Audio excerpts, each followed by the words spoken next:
Hi everyone, I'm David Wojcik and this is MBOT TV. Stories we covered this week: the Provincial Minister of Finance releases his fall economic outlook.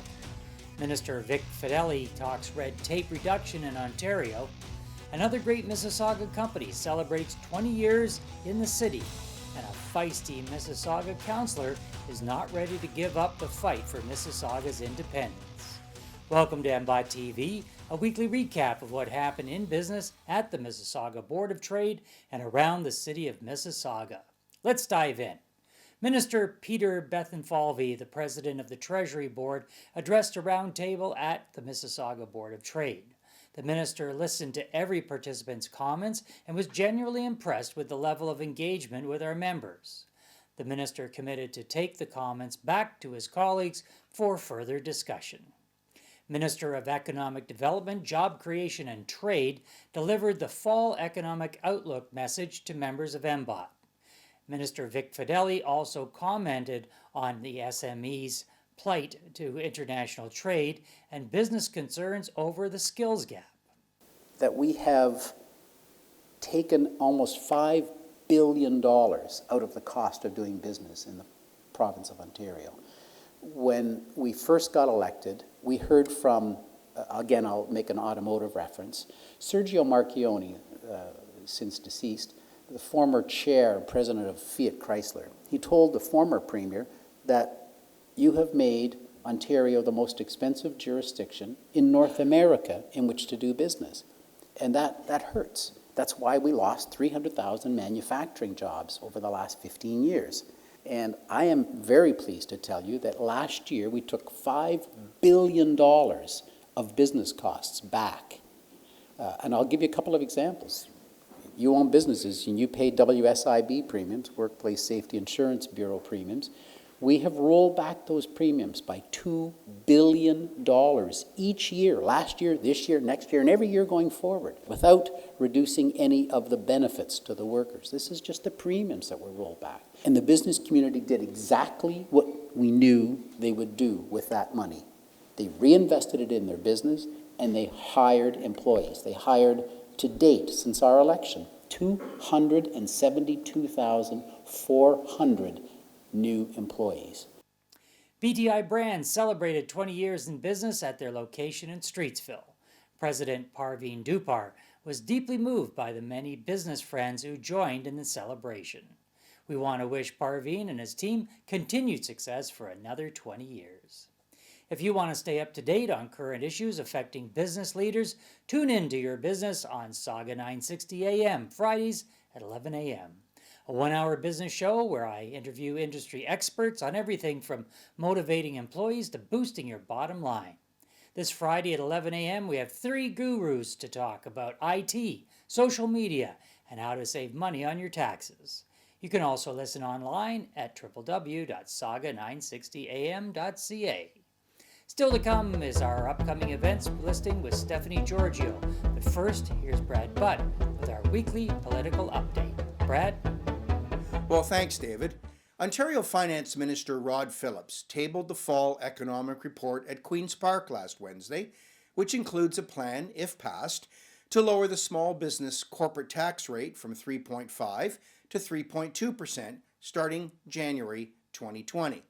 This is an 8.7% decrease and would provide tax relief of up to $1,500 annually to over 275,000 businesses, from family-owned shops to innovative startups. The plan also commits to establish a Premier's Advisory Council on Competitiveness to consult with business and make recommendations on improving Ontario's competitiveness. It proposed to simplify industrial electricity billing and introduce advisory services to assist businesses with navigating regulatory approvals and connection issues. The government will also direct the IESO to retain an independent third party to undertake a targeted review of existing generation contracts for opportunities to reduce electricity system costs. The government will begin its first ever assessment of how climate change will affect Ontario's economy, infrastructure, communities, public health and safety, and ecosystems. It also proposes to introduce legislation to pause wine and beer tax increases. While the deficit for the fiscal year is expected to be $9 billion, down from $10.3 billion that was projected. However, spending is up by close to $1.3 billion as the government tries to recover from cuts proposed previously. While making some progress to reduce the deficit, the government is investing an additional $1.3 billion in critical services. This includes more funding for small and medium-sized hospitals, public health units, childcare programs, and programs that help the most vulnerable. While legislation has passed and received royal assent that will cap public sector wage increases in Ontario to 1%. Every 1% increase in compensation-related spending translates into approximately $720 million in additional costs annually. The Ontario government has a strong focus on the skilled trades lately, announcing enhancements to the Specialist High Skills Majors program to include an additional new programs aimed at encouraging more high school students to enter the skilled trades. As part of the program, high school students can now choose among an additional 122 new programs related to 19 different sectors, including construction, agriculture, and mining.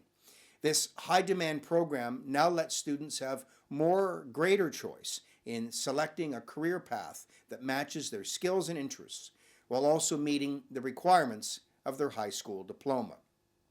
And the Ontario government will invest $20.8 million in the pre-apprenticeship training program to help introduce over 1,800 people to the skilled trades so that they can secure vibrant and in-demand jobs. In the Greater Toronto Area, Ontario will fund 28 projects for over 600 people to get training in a variety of trades like automotive service technician, arborist, electrician, hairstylist, carpenter, welder, and a number of others.